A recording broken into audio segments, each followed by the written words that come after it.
Ya, kita akan buka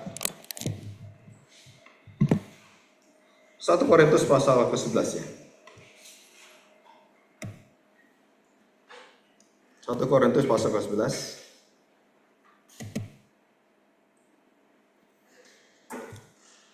Ayat 16 sampai ayat yang di bawah 26.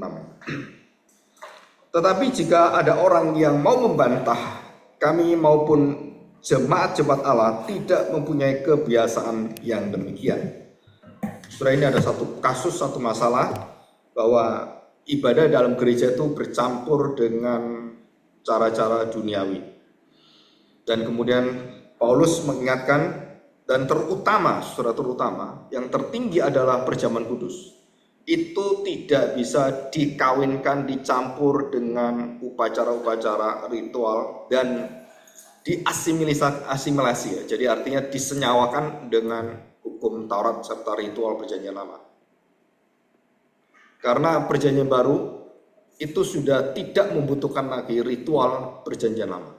Jadi kalau ritual itu dimasukkan dan dipaksakan dengan seluruh cara itu, maka Paulus dan juga seperti dikatakan Tuhan Yesus juga ya. Jadi kantong yang lama itu untuk anggur yang lama. Kantong yang baru itu untuk anggur yang baru. Jadi tidak boleh digonta-ganti. Wah, mumpung ada kain kosong ini, pakai yang baru, maka itu kain itu akan hancur. Kenapa? Ada senyawa fermentasinya itu, dan itu akan menghancurkan kain yang lama. Dan ini ada satu ilustrasi yang sangat bagus sekali. Karena perjanjian lama, perjanjian baru itu tidak boleh kemudian seperti ditambahkan dan tidak seperti disempurnakan. Jadi kalau sekarang kita ada ritual, kita tambahin ada, kemudian di sini ada 7 kaki dian. Dan kemudian kita tambah kolam pembasuhan. Mungkin di belakang ada kolam pembasuhan. Jadi sebelum masuk dibasuh dulu tangan. Saudara, kita tidak membutuhkan itu. Dan seluruh ritual dan pelayanan secara tradisi bangsa Israel itu tidak pernah dan tidak boleh untuk kita hidupkan kembali. Dan itu sudah lewat. Maka kalau kita lihat gereja-gereja, ada yang mimbarnya itu di belakangnya ada tabut perjanjian. Dan dia beli itu langsung di Israel gitu kan. Dan itu di belakang itu ada, nggak gede sih, ya seperti ya kira-kira nggak sampai semeter lah. Dia taruh di belakang dan itu dari lapisan kuningan ya, atau mungkin lapisan emas, dan itu mahal sekali, ditaruh di belakang sebagai ruang maha suci. Saudara, itu menjadi peringatan betul, saudara. Tapi bukan wujudnya. Artinya peringatan itu bayangan. Kalau ada wujudnya, bayangan itu nggak perlu kita lihat. Jadi kalau saya berjalan kan saya punya bayangan. Saudara nggak perlu waktu ada saya bayangan itu di situ. Kalau saudara belum ketemu saya, saudara nggak perlu bicara dengan bayangan. Saudara bicara dengan saya, karena wujudnya saya. Jadi kalau Taurat itu sebagai bayangan, maka saudara puncaknya itu kepada Kristus yang harus pusat daripada ibadah itu. Jadi seluruh apa yang ada, ritual itu semuanya menunjukkan kepada satu pribadi yang bernama Mesias itu. Nah, ini kita akan bahas. Di dalam tabut perjanjian ada 3. Ya, ada 3. Ada 3 benda. Dan 3 benda itu bukan benda cuman buat kayak kenangan gitu, bukan. Tapi itu adalah satu simbol. Dan sekarang ini simbol-simbol itu nggak perlu dihidupkan lagi, saudara. Nah, waktu Korintus, jemaat-jemaat yang dari Israel atau orang-orang Yahudi itu waktu masuk, mereka kemudian mengatakan, nggak bisa, kami kan bersunat dan diminta harus bersunat.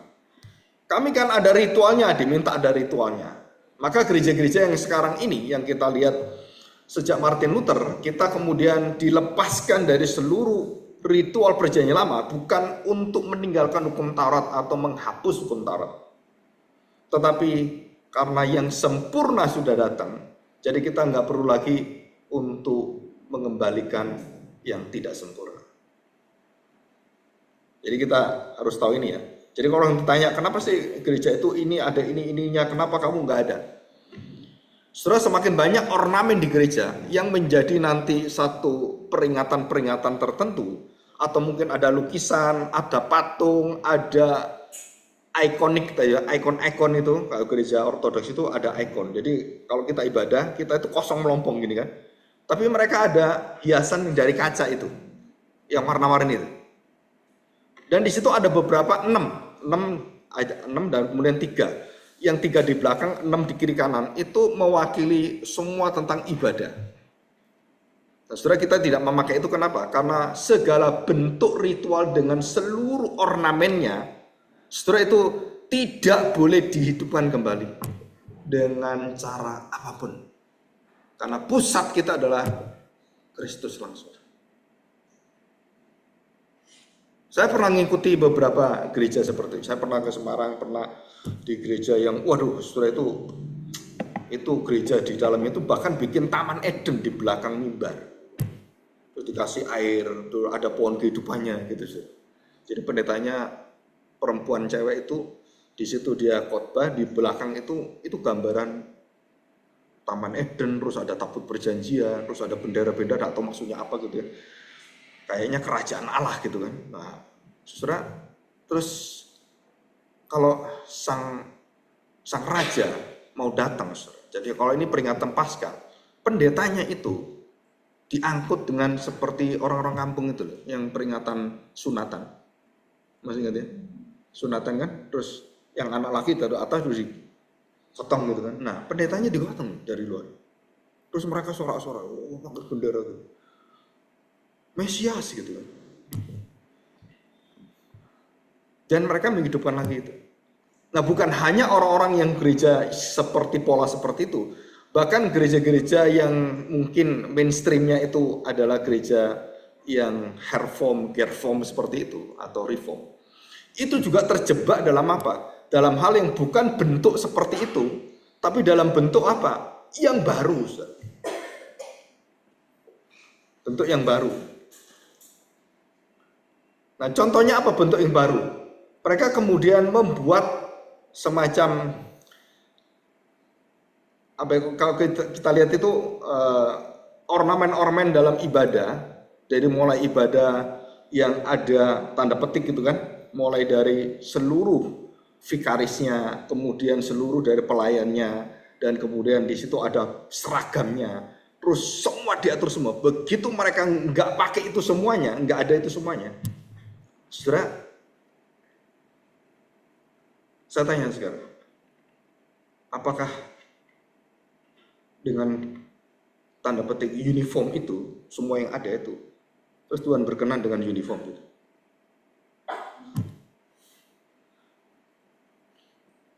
Terus saya tanya sekarang, ini contoh saya pakai baju gini, Perjamuan Kudus.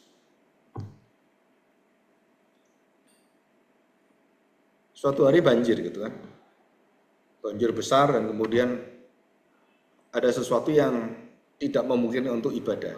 Nah, pendeta itu karena bajunya biasa dibawa oleh istrinya, terus nggak ada. Jadi karena banjir hampir sedada orang, jadi istrinya nggak bisa ke gereja, jadi nggak ada baju yang toga gini. Apakah pendeta itu kemudian tidak boleh melangsungkan ibadah Perjamuan Kudus? Jawabannya, siapa larang?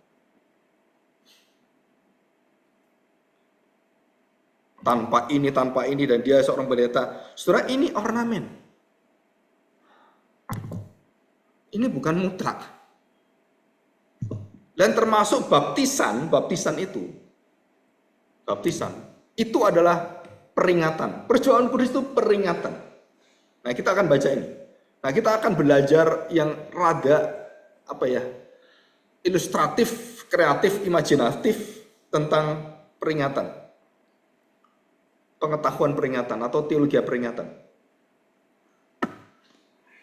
Dan kita akan ingat semuanya ini ya. Jadi ingat gitu kan. Ingat gitu kan. Dulu ada orang di TV ngomong ingat gitu.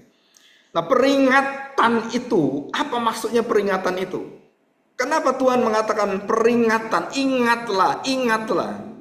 Dan beberapa kali Tuhan Yesus mengatakan, ingatlah apa yang dilakukan oleh perempuan ini. Dan selama hidup dan dimanapun Injil diberitakan, Dan kesaksian diberitakan, orang akan melihat apa yang dilakukan perempuan ini. Ingatlah dia. Dan banyak lagi yang lain. Ya, Musa kalau dalam pergumulan, dia selalu mengingatkan pada Tuhan, Tuhan ingatlah janjimu. Bukan kamu lihat bangsa Israel yang tegar tengkuk seperti ini. Ingat janjimu. Jadi perjanjian itu pengingatan. Namanya janji itu kan udah diingat. Betul ya? Janji gak aku ingat, ya hilang janjinya. Dan Tuhan katakan, ingatlah akan janjiku. Aku mengingat janjiku. Itu Tuhan sendiri ngomong gitu. Oke, kita akan baca ini. Ya. Nah, saudara bisa dilihat gambar setelah ini. Perjamuan, terus, nah ini perjamuan dalam. Saudara ada 3 barang ya. Nah ini. Jadi tongkat Harun ini cuma ilustrasi ya. Ini barang kecil, barangnya cuma segini. Barang kecil. Terus roti ditaruh di buli-buli emas, di dalam buli emas, tapi itu dikeluarkan. Dan kemudian hukum Taurat. Nah aslinya itu seperti itu. Itu aslinya. Sebelah kanan. Dan dimasukkan buli-buli dari emas. Roti mana di dalam? Dan hukum Taurat. Terus tongkat Harun. Nah 3 ornamen ini, 3 lambang ini, saudara, itu yang harus menjadi inti dari kesempurnaan Kristus waktu menggenapi ketiga di atas itu ada di dalam perjamuan kudus. Nah ini yang kita bahas. Jadi 3 kuasa yang luar biasa ini. Ya, kita 3 kuasa yang tidak itu harus diingat oleh setiap orang Kristen. Ya, 3 kuasa ini. Oke, kita baca ayat ini ya. Latar belakangnya saya beritahukan dulu ayat 17. Dalam peraturan-peraturan yang berikut aku tidak dapat memuji kamu sebab pertemuan-pertemuanmu tidak mendatangkan kebaikan tetapi mendatangkan keburukan. Jadi semakin kamu pakai ritual itu semakin buruk kamu. Karena yang kamu lakukan itu bukan untuk diri kamu, bukan untuk memuliakan Tuhan. Itu menunjukkan bahwa saya ini masih bangsa Israel, saya masih bangsa Yahudi. Dan Paulus menegur dengan sangat kencang ya, keras sekali. Dan itu sudah tidak boleh hidup lagi di dalam ibadah orang Kristen. Jadi segala bentuk itu. Karena bukan itu yang dipentingkan Tuhan. Yang dipentingkan Tuhan adalah kekuatan ibadah di dalam hati kita. Kalau hatinya beres, penampakan di luarnya pasti beres. Kalau hatinya gak beres, ya gak akan bisa sudah dilihat. Jadi Tuhan itu tidak pernah peduli seberapa kamu tanda petik bajumu bagaimana, terus kemudian kamu melakukan ritualmu bagaimana, terus kamu bagaimana menyanyinya. Penyanyi yang ada di sini atau WL yang ada di sini dengan penyanyi yang ada di dalam jemaat, saudara, di hadapan Tuhan itu bukan dinilai karena suaranya bagus atau tidak, tapi mengalir dalam hati atau enggak. Dan itu ibadah sejati. Tapi kita manusia itu selalu menilainya dengan apa? Dengan pola-pola duniawi. Wah, nggak cocok ini. Kalau kamu jadi memimpin WL nggak cocok. Kenapa? Suaramu falas. Jadi yang suara falas nggak boleh mimpin WL. Nah, saudara, itu kan aturan-aturan yang kita buat. Apakah dia tidak boleh nyanyi di gereja dengan suara falas? Nah, siapa larang, saudara? Saya pernah sering ya, waktu berada dalam ibadah, terus kemudian sebelah saya itu falas, saudara. Ganggu sekali. Kita nyanyi udah kenceng-kenceng, dia nyanyi falas. Kadang-kadang kita ikut falas juga. Sampai kemudian suatu hari, karena ini teman gitu kan, suatu hari, udahlah kita latih ini teman kita ini, dia falas. Jadi kita latih dari mulai do, re, mi, fa, sol, la, si, do gitu, tiap hari diomong gitu. Itu nggak bisa 1-2 bulan. Sampai kemudian dia bisa tahu nada dengan pikiran dia. Itu ada orang itu bukan buta warna, buta nada. Ada penyakit buta nada. Buta warna, ini hijau atau putih? Ya ngomong hijau jadi biru-biru jadi. Ya, kita nggak tahu, saudara, kenapa? karena dia buta warna. Nah kalau orang buta nada, dia bisa mendengarkan, tapi dia waktu disuruh menyampaikan nadanya itu atau menirukan itu, saudara, itu simpang siur. Tapi ada orang yang jenius nada. Jenius artinya apa? Dengar aja dia tahu, oh ini kunci, oh ini re fa sol la, oh ini di minor, dia tahu. Do mi fa sol, do mi sol, oh ini C, dia tahu. Dia dengar aja langsung tahu. Ini C. Misal pakai ini di minor. Dan ada orang yang hebat sekali, cuman dengar itu dia langsung bisa tahu semua, notutnya semua. Beethoven, Mozart, itu orang-orang klasik itu orang nggak perlu tulis, dia tahu semua not di otak semua. Itu orang jenius itu. Jadi waktu dia menciptakan lagu, nggak perlu dia main musik, nggak perlu dia, otaknya langsung main musik sendiri dia. Jadi waktu dia menciptakan lagu, dia berimajinasi dengan nada-nada dan dia mainkan ini. Oh udah selesai, dia sudah tulis, selesai. Kita ini do apa mi ya? Mi apa do? Do mi do? Do mi do? Do mi do? Nggak tahu saya. Oh coba. Kalau pakai gitar bisa saya tahu. Dicas. Ini do, ini mi. Baru dicas dengan gitar baru tahu, atau dengan piano neng. Oh ini do, ini mi. Ada orang nggak perlu itu, saudara. Kamu main jreng gitu dia tahu. Oh ini kuncinya ini. Kamu petik berapa? Kalau 4, 3 piano jreng. Ini apa ini? Nah ujiannya piano itu seperti itu. Mungkin yang pernah ujian tahu tentang piano. Ujian piano itu suruh perfect pitch. Nada-nadanya harus tahu. Jreng, apa? Apa bu? Ini tadi apa? Nah ya apa itu? Ya nggak lulus kamu. Nah orang-orang yang sudah grade-nya 8 sampai 12 ke atas atau melanjutkan ke master, saudara, itu dia harus ingat 16 birama, itu orang main dia bisa tuliskan semua. Saudara, ada orang yang kelasnya itu begitu luar biasa. Terus saya tanya, waktu berada di gereja, apakah Tuhan membutuhkan orang-orang yang jenius seperti ini? Yang selalu memimpin gereja atau yang selalu berada di atas? Jawabannya adalah antara ya dan tidak. Kenapa saya kata ya tidak? Untuk jemaat seluruh boleh nyanyi, fals pun silakan nyanyi. Tapi untuk pemimpin, karena dia tuh mengarahkan jemaat, nah kalau dia mengarahkan dia fals, ya ngaco kamu. Seluruh jemaatnya fals semua kan. Nah kalau mengarahkan jemaat, ya yang benar gitu mengarahkan jemaat. Nah itu tugasnya adalah bagaimana saya itu serasi. Saudara, kenapa kita kalau nyanyi, tadi kan nyanyi kan, tadi waktu ngomong kan, penciptanya, semuanya Amazing Grace gitu, itu kuncinya C. Saudara itu aturannya nggak boleh ganti kunci. Kalau sudah ganti kunci, penyanyinya marah, penciptanya, enak-enak aja, nggak boleh ganti syair, nggak boleh ganti kunci, nggak boleh semua. Kenapa? Itu ciptaan saya. Kamu rendahkan karena nggak bisa nyanyi yang lain aja, lagu yang kamu bisa. Itu kalau kita menuntut standar yang betul-betul ibadah yang berqualified, terus kemudian sempurna, dan semua ibadah nggak boleh menyeleweng satu kali pun, sampai chordnya, sampai nadanya, tone-nya semua itu saudara nggak boleh keliru, nggak boleh direndahkan dan ditinggikan, nggak boleh. Itu aturannya gitu harusnya. Tapi manusia itu nggak semua manusia itu suaranya kan bagus-bagus, betul kan?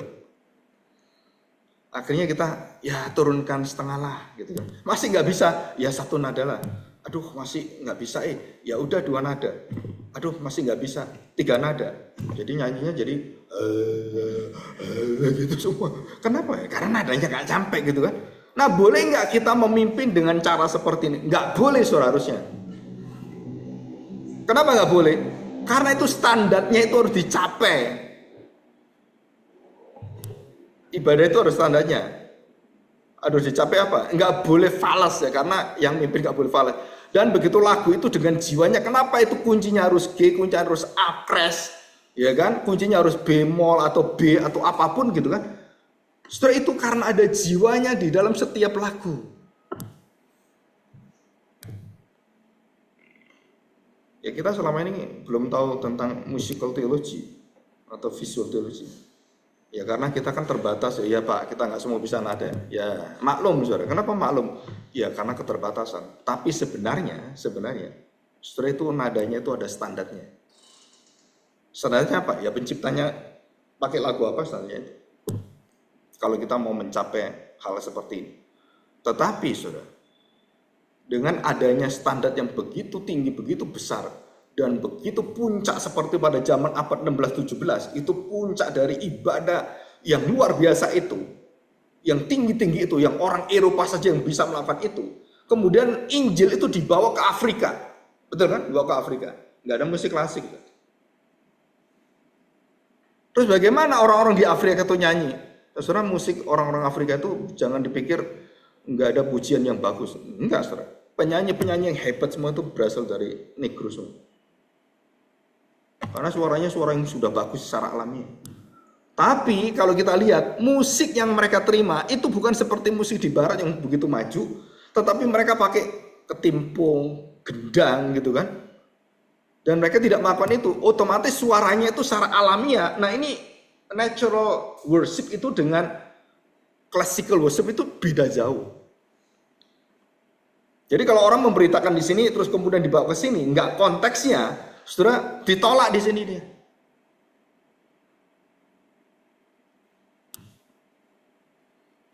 Saya sampai hari ini kan melayani di Motekar, GJK Motekar. Dan di situ ada ibadah jam 8 sampai jam 10, ibadah Sunda. Dan semua peralatannya itu peralatan Sunda, dan nyanyinya Sunda, dan bahasa Sunda, dari awal sampai akhir Sunda semua.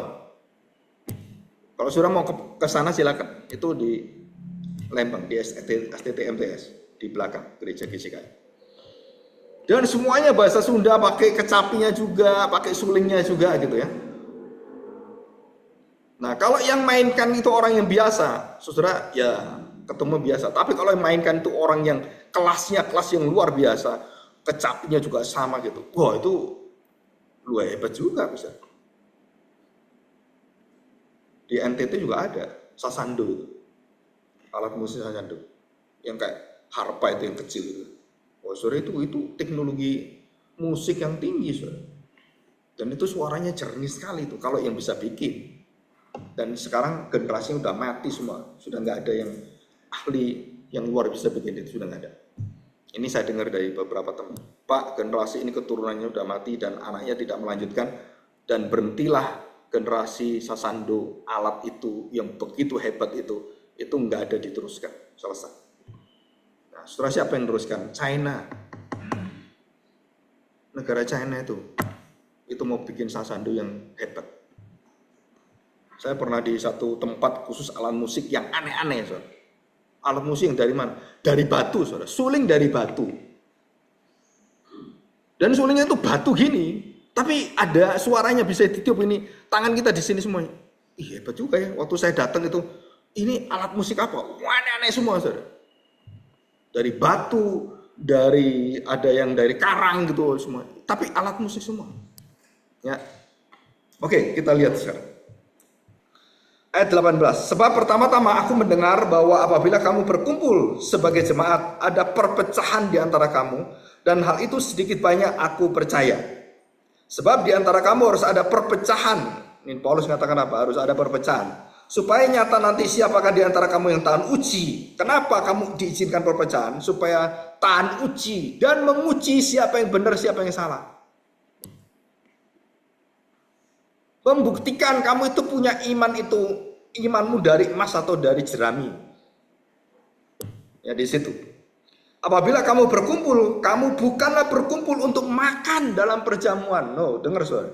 Jadi perjamuan kudus bukan kita mau makan perjamuannya, karena perjamuan kudus zaman dulu itu diikuti dengan makan-makan. Perjamuan kasih. Jadi jangan salah ngerti saudara. Kalau kita kan khusus perjamuan kudus, mereka enggak, mereka mencampur jadi satu dengan makanan secara umum. Pesta peringatan kematian Kristus. Ya. Ayat 21, sebab pada perjamuan itu tiap-tiap orang memakan dahulu makanannya, sehingga ya makannya sendiri ya, sehingga yang seorang lapar dan yang lain mabuk. Jangan sampai seperti itu ya. Apakah kamu tidak mempunyai rumah sendiri untuk makan dan minum, atau maukah kamu menghinakan jemaat Allah dengan memalukan orang-orang yang tidak mempunyai apa-apa? apakah yang kukatakan kepadamu? Memuji kamu. Dalam hal ini aku tidak memuji kamu. Paulus katakan, aku memuji kamu dalam hal A, B, C. Tapi dalam hal perjamuan, aku mencela kamu, aku tidak memuji kamu. Engkau merusak perjamuan. Itu Paulus katakan dengan jelas. Sebab apa yang telah kuteruskan kepadamu, telah aku terima dari Tuhan. Yaitu bahwa Tuhan Yesus pada malam waktu ia diserahkan, mengambil roti. Dan sesudah itu ia mengucap syukur atasnya. Ia memecah-mecahkannya dan berkata, saudara ini penting ya. Yang pertama yaitu inilah tubuhku yang diserahkan bagimu. Perbuatlah ini menjadi peringatan akan aku. 25, demikian juga ia mengambil cawan sesudah makan, ia berkata, cawan ini adalah perjanjian baru yang dimeteraikan oleh darahku. Yang pertama tubuhku, yang kedua oleh darahku. Perbuatlah ini, dan kita diminta perbuatlah ini. Dan ini perintah, baptislah perintah, perbuatlah. Perjamuan kudus diperintah oleh Tuhan. Selain itu tidak ada sakramen. Orang Katolik ada 7 sakramen, kita hanya 2 sakramen. Kenapa? Karena itu yang ada di Alkitab hanya 2 sakramen. Dan tidak ada di perintah yang lain. Langsung oleh Tuhan Yesus. Kita hanya memakai 2 sakramen. Baptisan, masuknya orang dalam kerajaan Allah, dan perjamuan, jaminan orang dalam kerajaan Allah. Cuma 2. Ya, dikatakan di sini. Cawan ini adalah cawan perjanjian baru yang dimeteraikan oleh darahku. Perbuatlah ini setiap kali kamu meminumnya menjadi peringatan akan aku. Jadi perjamuan itu mengingatkan kepada siapa? Kepada Kristus. Bukan yang lain. Peringatan akan aku. Jadi waktu perjamuan kamu ingat siapa? Ingat dosamu? Bukan, harus ingat siapa? Ingat Kristus. Mengingat Kristus. Peringatan akan aku. Dan seluruh apa yang aku lakukan, yang kamu terima itu harus kamu nikmati, harus kamu pelajari, harus kamu jalani, kamu turuti. Dan kamu terus akan disertai dengan kekuatan, penyertaan, kuasa, perjamuan kudus. Ya, ini.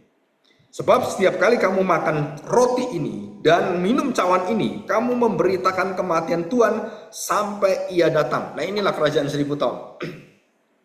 Jadi mulai dia mati sampai dia datang kembali, itu adalah kerajaan 1000 tahun. Jadi itu merupakan satu peringatan dari Tuhan. Ya.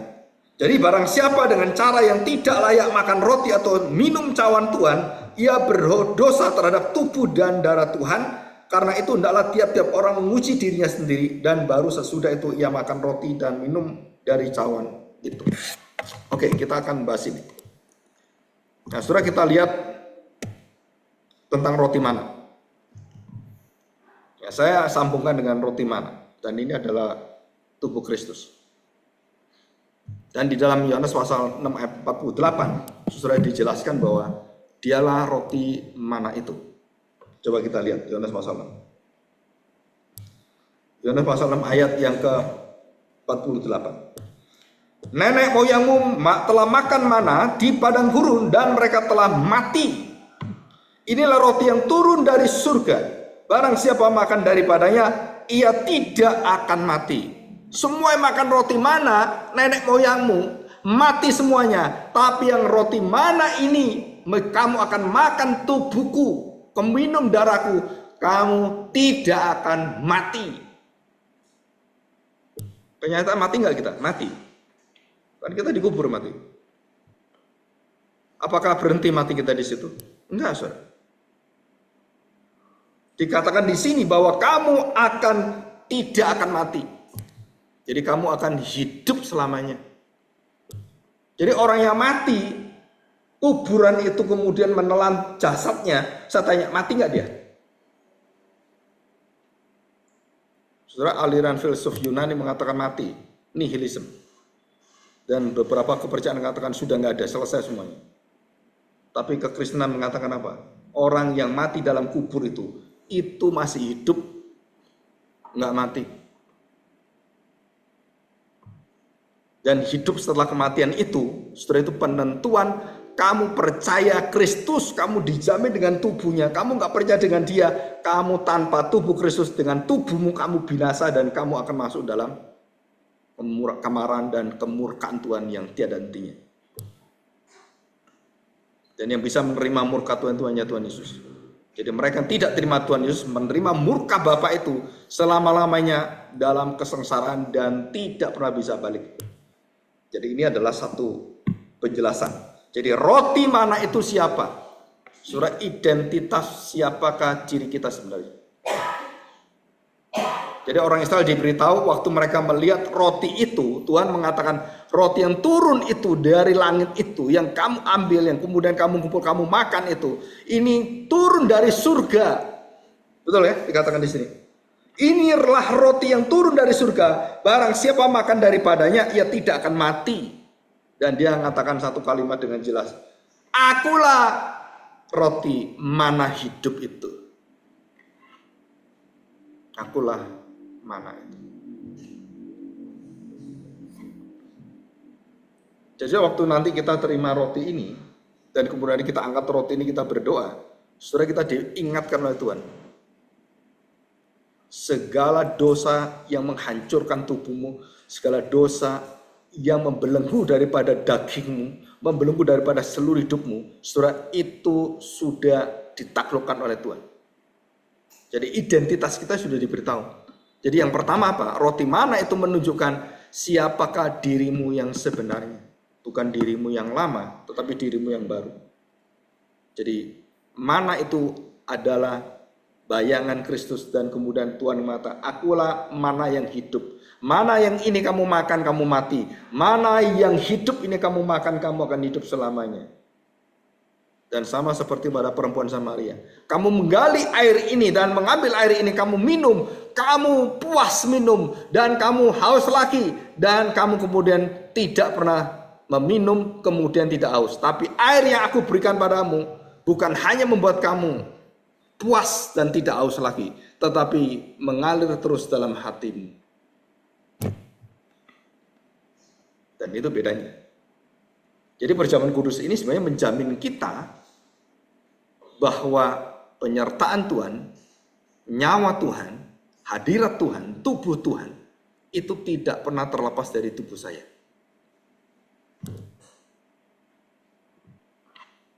Saudara, kita masuk dalam hal ini.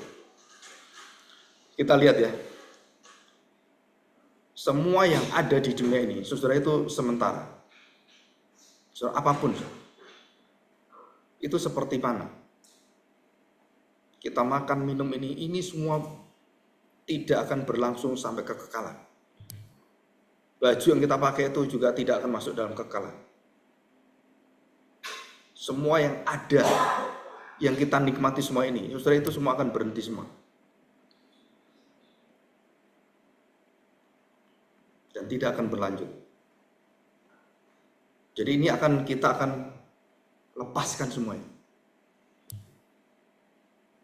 Terus kalau kita tidak memiliki jaminan, sebesar apapun dunia itu bisa kamu ambil, sehebat apapun kamu bisa meraup apa yang ada di dunia ini, saudara, itu tidak bisa membeli identitasmu yang baru. Semakin kamu mengambil isi dunia ini, semakin kamu mendapatkan seluruh dunia ini, saudara, jiwamu itu semakin hilang dan kosong. Jadi artinya identitas kita sekarang ini, nilai kita bahwa tubuh jiwa raga kita, keberadaan kita yang tertinggi adalah, saudara, karena Kristus hidup dalam dirimu. Tanpa tubuh Kristus ini, tubuhmu yang mati nggak bisa dibangkitkan. Tubuhmu yang mati itu selama-lamanya akan terpisah dari Tuhan dan tidak akan bisa menyatu dengan Tuhan. Itu yang kedua nanti.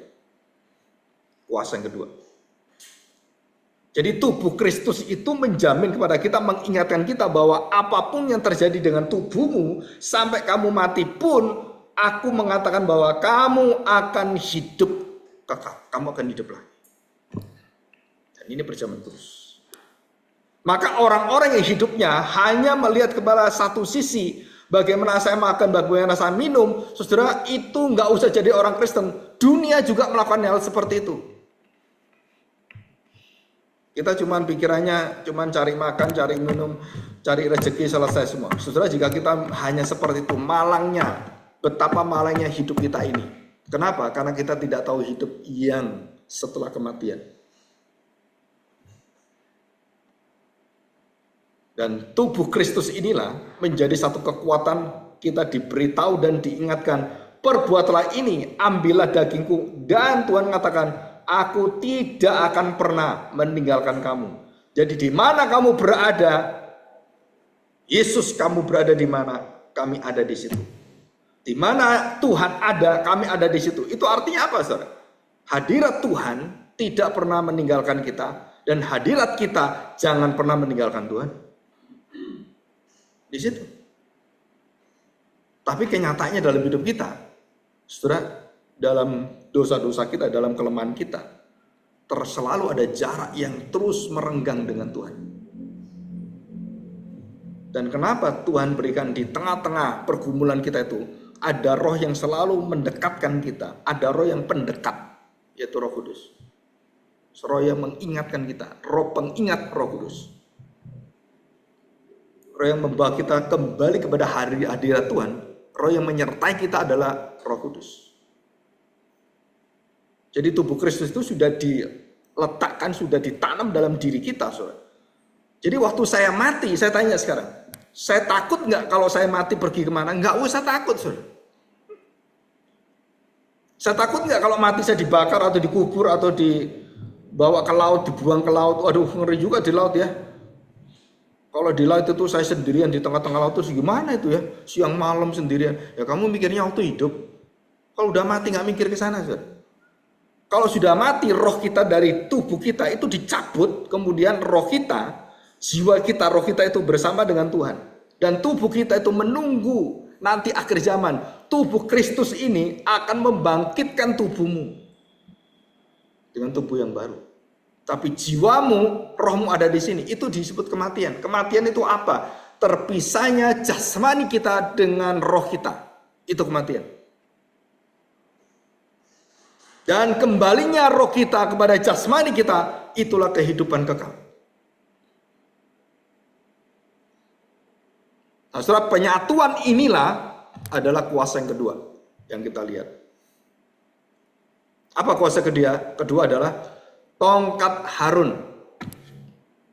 Maksudnya apa Pak tongkat Harun? Saudara, tongkat Harun itu adalah tongkat dari tanaman, batang tanaman. Ya, mungkin cabang gitu, dia kemudian dibentuk terus ditaruh di situ, dan dikatakan tongkat Harun itu waktu ditaruh, saudara, tongkat itu tidak mati, tongkat itu bertunas.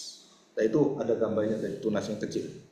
Nah, itu tunas-tunas yang kayak kembang itu bertunas itu. Apa maksudnya?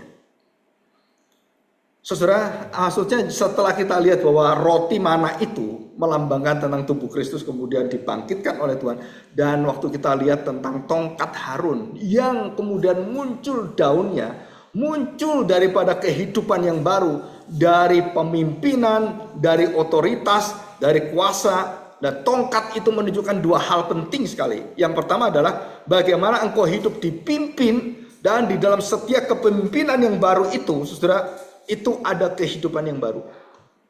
Jadi tongkat itu menunjukkan apa? Menunjukkan identitas kita bersama dengan Kristus, dan seluruh hidup kita dipimpin oleh Kristus sebagai gembala, dan dia akan memimpin kita dengan sebagai raja waktu kita mengambil yang ketiga, yaitu dua loh batu. Jadi tongkat Harun adalah tongkat yang akan mengembalakan kita, memimpin kita, mengarahkan kita, dan melalui hidup yang baru dengan hadirat Kristus, dengan tubuh Kristus, kita menikmati dalam setiap perjalanan hidup kita apa yang disebut sebagai hidup yang baru, dan hidup yang tidak pernah terkalahkan dengan belenggu maut, dengan dosa, dan dengan dunia ini. Dan ini Tuhan jamin. Jadi roti berkaitan dengan seluruh hidup kita. jiwa kita, nyawa kita. Dan kemudian tongkat Harun berkaitan dengan apa? Bagaimana kamu sudah dihidupkan, kamu berjalan, dipimpin oleh siapa?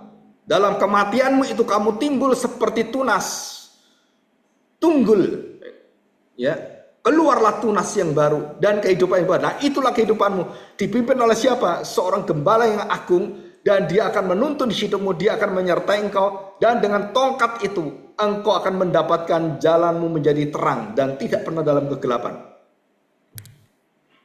Dan itu adalah tongkat Harun yang menunjukkan Kristus sebagai imam besar, yang menjadi pemimpin dalam seluruh hidup kita.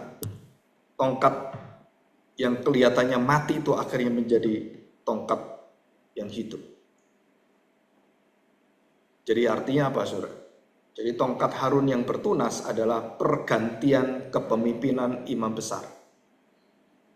Pergantian imam yang mati, yang seperti kayu itu.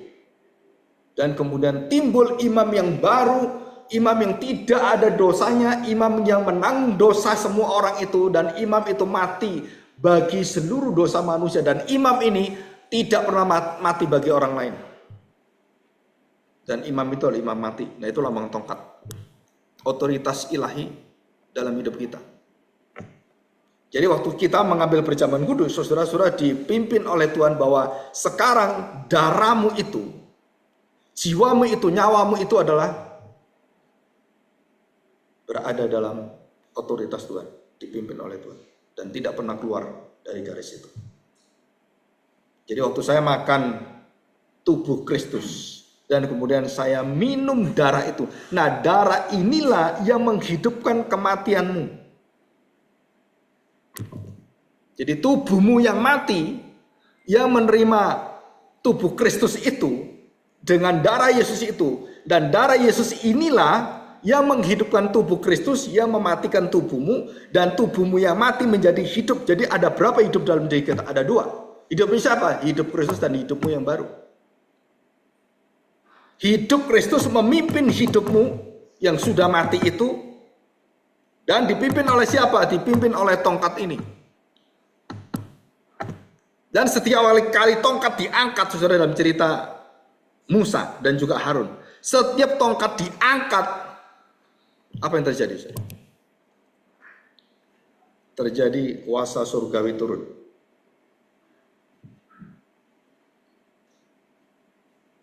Setiap kali tongkat diangkat, dan waktu tongkat itu diserahkan, dilepaskan oleh Musa. Musa, ambil tongkatmu. Oke, letakkan tongkatmu atau lemparkan tongkatmu. Jadi ular. Musa langsung kaget. Jadi sebelum Musa ketemu dengan ahli sihir itu, Musa melihat tongkatnya jadi ular. Ya, kita belajar teologi ular. Udah ada 3 seri itu di channel YouTube. Jadi waktu tongkat dipegang, lemparkan tongkatmu itu. Jadi apa tongkatnya? Jadi ular. Musa lari dia, kan ditulis itu. Begitu ular kan, dia kaget kan, ular kan, orang Mesir kan takut dengan ular. Musa kan orang Mesir kan. Begitu jadi ular, terus Tuhan mengatakan, Musa, jangan lari kamu, pegang ular itu. Wih, pegang gimana Tuhan? Pegang, karena perintah Tuhan pegang. Jadi tongkat lagi. Seperti yang terjadi hari ini, engkau pergi ke Fir'aun dan tunjukkan tongkatmu, lemparkan tongkat. Dan mereka akan melemparkan tongkatnya juga, si ahli sihir itu kan, jadi ular, gitu kan. Dan tongkat yang dari pemimpin dan ahli-ahli nujum dari Mesir itu ditelan oleh tongkatmu. Begitu mereka bikin gitu, semua ditelan. Terus tongkatnya jadi gede kan, karena habis makan. Jadi gede dia. Jadi mereka bisa loh melakukan tongkat jadi ular. Tongkat jadi ular. Bukan hanya Musa, bukan hanya Tuhan. Ahli sihir itu bisa lakukan itu. Tetapi tongkat yang jadi ular itu dimakan oleh tongkat yang jadi ular dari Tuhan. Dan dilemparkan, dimakan. Saudara perhatikan, waktu tongkat itu dilemparkan ke bawah dan waktu tongkat itu diangkat ke atas. Saudara itu menunjukkan waktu dilempar ke bawah, kematian, kebinasaan. Waktu diangkat ke atas, pertolongan dari Tuhan.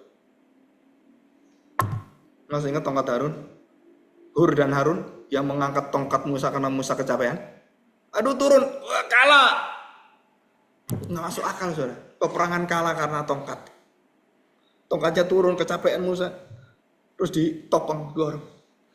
Menang lagi, capek lagi, menang lagi. Dan kemudian akhirnya berhasil menang semuanya.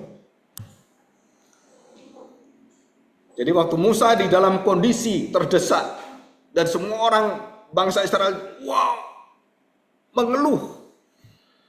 Musa, kita mau mati, lihat itu pasukan Mesir itu sudah datang. Dan apa yang dilakukan Musa? Dia berdoa. Dan apa yang dilakukan dia? Dia mengagungkan Tuhan. Jadi Musa bukan melayani ketakutan bangsa itu, bukan. Nah, orang-orang yang mempunyai kuasa perjamuan kudus dalam hidupnya. Surah ini kita ingat baik-baik. Kalau kita perjamuan kudus, waktu kita mengalami satu perjalanan hidup yang terpuruk, yang hancur, surah di situ Tuhan mengatakan apa satu kalimat? Yang miskin aku jadikan kaya, yang hina aku akan muliakan. Bukan masalah fisik materi, bukan, tapi masalah jiwa kita. Dan pada saat kau terpuruk, engkau memanggil namaku, engkau meninggikan namaku, maka di situ pertolongan yang ada di sekeliling kita itu akan berdatangan semua. Dan Tuhan angkat itu. Saudara, para rasul waktu di penjara, dan waktu mereka kemudian menyanyi dan mereka kemudian melalui Holy Communion, mereka melakukan pujian dan nyanyi. Saudara, malaikat datang dan benda-benda semua yang mengkerangkeng mereka, yang membelenggu mereka, itu terlepas semua sendiri. Das semuanya. Dan kepala penjara begitu lihat itu, aduh mati aku. Terus dia ambil pedang untuk apa? Bunuh diri. Saudara.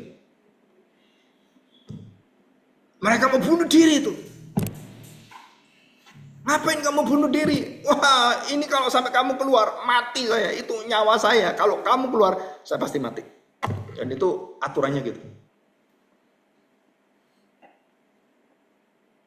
Nah, mereka pada saat apa kuasa-kuasa yang luar biasa terjadi? Saudara, mereka memuji Tuhan, mereka bersekutu, dan mereka meninggikan Kristus. Semua yang membelenggu para rasul itu dalam perjalanan misi, itu dihancurkan satu-satu oleh Tuhan. Jalan.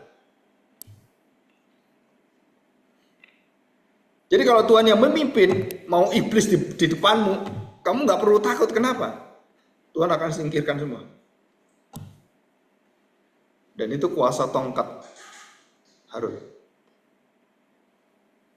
Tuhan yang memimpin.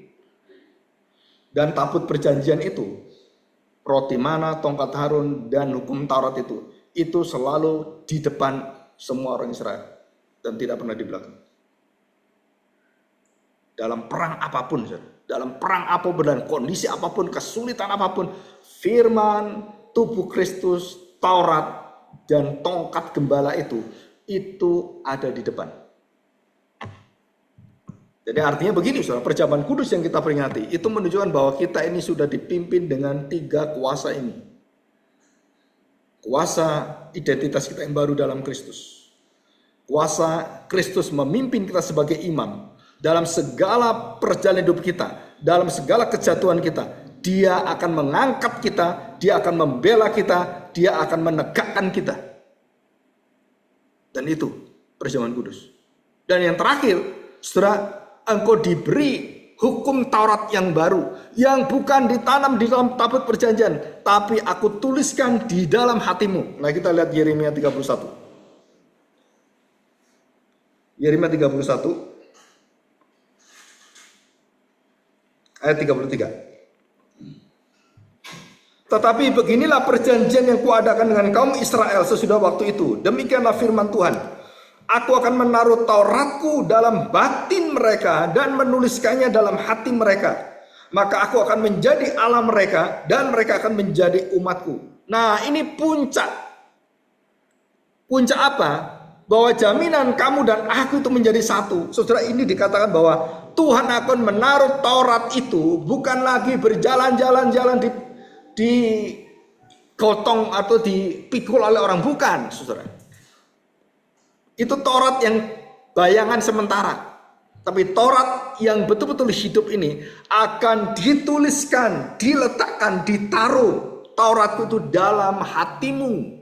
Jadi hatimu tempat apa? Maha Kudus Tuhan.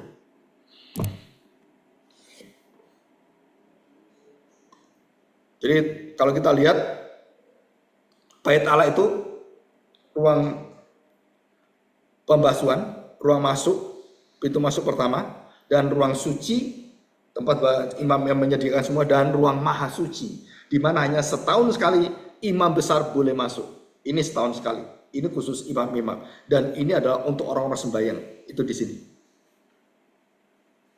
Dan setahun sekali baru dia masuk ke sana. Sekarang, saudara, kita tidak lagi menunggu setahun sekali. Kita berpuasa, terus kemudian kita selama berhari-hari, 1 bulan kita berpuasa, dan kemudian ada seorang imam besar mewakili kita, dan kemudian melakukan ritual, nyembelih kambing, domba, sapi, gitu kan. Dan setiap keluarga membawa pengorbanan itu dan diwakili oleh seluruh yang ada di sana. Dan satu orang datang ke depan ruang maha suci, berdoa pada Tuhan, dan dikuduskan oleh Tuhan dengan ritual yang ada begitu banyak ritual. Masuklah imam besar itu, dan kemudian dalam pinggangnya atau dalam perutnya dilingkari dengan tali. Untuk apa? Kalau sampai imam ini besar masuk dan di situ ada dosa yang tidak dilihat oleh siapapun dalam diri imam ini, dan Tuhan yang tahu, dan orang-orang itu masuk ke dalamnya, dan imam ini tetap dia dablek, dia ada dosa, dia masuk, mati imam itu. Imam itu mati. Apakah ada pengalaman dalam sejarah Israel banyak imam mati? Kita nggak ada buktinya. Saya pernah tanya guru profesor dari Universitas Yerusalem, pernahkah diceritakan seorang imam yang waktu masuk kemudian mati dalam sejarah bangsa Israel? Belum pernah ada. Jadi gini, mati di dalam. Kalau sudah mati, kalau biasanya kan paling 1 hari selesai gitu kan. Kok di dalam nggak keluar, ditarik lagi. Loh, kok nggak keluar? Ditarik. Loh, kok berat? Ditarik, mati dia, diseret, lu imamnya mati. Tapi dalam sejarah imam masuk dalam ruang maha suci, tidak ada imam yang mati di sana. Itu menurut mereka, dan tidak ada berita siapa imam yang mati ditulis gitu, nggak ada. Jadi ini menunjukkan apa? Bahwa orang-orang yang betul-betul dijamin oleh Tuhan waktu masuk, dan waktu dia mempersembahkan korban untuk dirinya sendiri, nah itu melindungi dia. Nah itu kuncinya. Mengapa imam di sana itu nggak ada yang mati? Ya karena dia meminta ampun untuk dirinya sendiri dulu. Berkorban untuk dirinya sendiri, baru untuk rakyatnya. Nah waktu dia masuk, dia nggak akan mati. Kenapa? Nah, karena dia udah diampuni dulu. Jadi nggak ada imam yang di dalam kemudian mati, nggak ada. Karena dia meminta pengampunan dulu. Nah itu artinya bahwa pemimpinlah yang memulai semua. Dengan apa? Dengan satu kondisi, siapakah yang memimpin kita dan kemudian memberikan kita jaminan. Bukan imam-imam itu yang kemudian dia harus menebus dosanya sendiri, tapi ini adalah Kristus yang jauh lebih tinggi daripada imam. Bahkan Imam Harun, Tuhan lebih tinggi dari Imam Harun, dan dia masuk ke dalam, dia mempersembahkan tubuhnya, dan dia imam selama-lamanya. Nah, saudara, dalam istilah roti mana atau yang kita lihat tadi, roti mana, roti sementara, dan semua yang sementara, kayu, tongkat Harun ini, kemudian roti mana, dan Taurat yang ditulis di atas batu itu semuanya ritual dan sementara dan tidak boleh dipakai lagi. Saudara dengar baik-baik.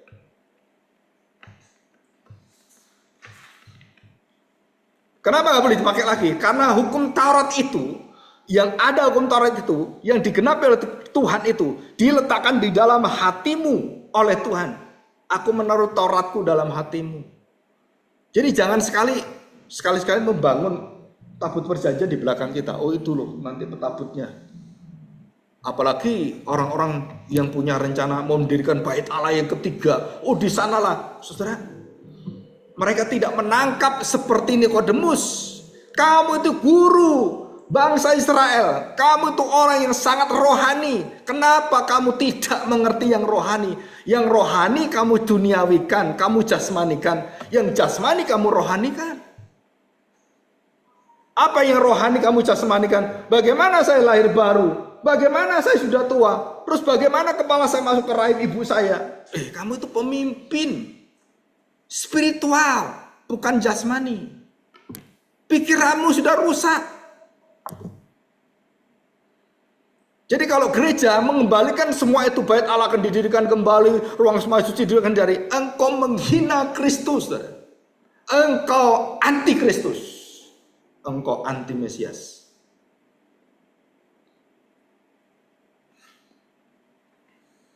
Jadi perjamuan ini mengingatkan kita bahwa hukum Allah itu sudah diletakkan dalam hatimu dan dikatakan pada ayat selanjutnya. Perhatikan saudara, ayat 34. Ya. Dan tidak usah lagi orang mengajar sesamanya dan mengajar saudaranya dengan mengatakan, kenalah Tuhan, sebab mereka semua besar kecil akan mengenal aku. Demikianlah firman Tuhan, sebab aku akan mengampuni kesalahan mereka dan tidak mengingat dosa-dosa mereka lagi. Luar biasa, saudara. Jadi dalam gereja yang sesungguhnya, kita berlatih gereja yang sesungguhnya ini kan, kenapa orang lain nggak boleh, tidak ada lagi saling mengajar, terus nggak ada yang jadi imam, saudara. Saudara, di dalam gereja yang sejati, saudara, kita harus ingat ini, dalam gereja sejati, tidak boleh ada orang yang merasa dia gurunya dan kita muridnya. Kita semua adalah murid Tuhan, termasuk pendeta. Saudara dengar. Tapi banyak pendeta merasakan, nah kamu cuma saya bodoh, saya berpendidikan, ya, kamu dengar saya, bukan saya dengar kamu. Umat yang dibangun oleh Kristus. Dan kenapa reformasi itu menghantam gereja Roma Katolik dengan apa? Setiap jemaat berhak membaca, berhak mengerti firman Tuhan, dan berhak untuk juga mendalami firman Tuhan. Bukan hanya kaum yang di atas itu, bukan. Tapi seluruh itu harus dibuka dan selama 1000 tahun. 1000 tahun, saudara. Gereja itu menutup semua ini. Dari abad yang keempat sampai abad yang ke-14. Dan mulai abad 13 sebelumnya 12. John Wycliffe, John Huss. Saudara, itu berteriak terus menerus sampai akhirnya yang paling meledak adalah Martin Luther. Tapi sebelum Martin Luther, berapa bapak gereja dibakar hidup-hidup karena mereka mengatakan, jemaat punya hak untuk belajar dan dididik secara firman Tuhan. Dan itu dari siapa? John Wycliffe, John Huss, dan semuanya bapak-bapak gereja mati. Saudara. Tapi sekarang semua jemaat nggak mau baca Alkitab. Saudara, kita mundur ke belakang, jauh ke belakang sebelum reformasi. Dan yang mimpin siapa? Orang-orang tokoh reformasi. Pendeta-pendeta reformasi memimpin orang dengar saya, nggak usah kemana-mana dengar saya, nggak didik jemaatnya, kamu belajar pintar firman Tuhan. Saudara, kita gagal. Kenapa gagal? Tujuan reformasi adalah imamat rajani, umat kepunyaan Allah yang memberitakan seluruh kebenaran Allah. Itu bukan haknya pendeta, saudara. Itu semua jemaat. Semua jemaat memiliki roti mana, semua jemaat mendapatkan tongkat Harun, dan semua jemaat ditaruh hatinya Taurat Tuhan. Betul nggak? Tapi sampai hari ini, saudara, semangat itu pupus lagi.